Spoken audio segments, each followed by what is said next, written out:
ビニティノバ使います。200ダメージです。厳しい。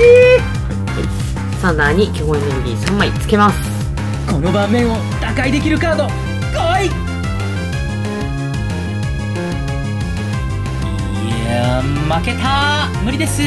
子さん申し訳ないです。お昼ご飯終わります。負けました。すいません。もうこの盤面はどうしようもありません。私の負けです。これは勝ち。皆さんちょっと出てきてもらっていい？多分宅配かなんかやと思うから。ああ、了解です。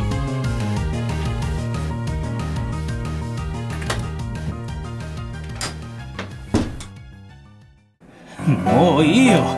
僕は負けるのが嫌いなんだ。負けるぐらいならこの試合そのものを終わらせてやる。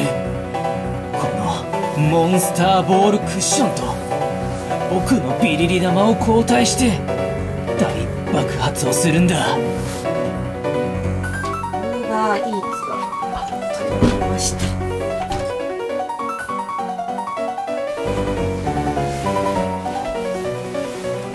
お待たせしました。時間。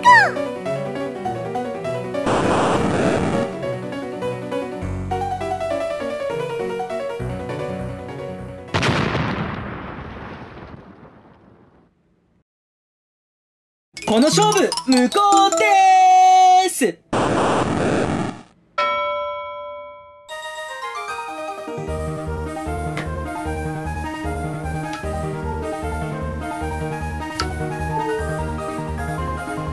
チャンネル登録、高評価お願いします。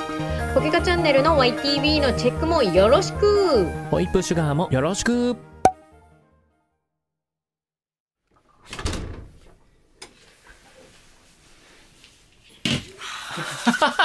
全然見えへんもん。NG 集です。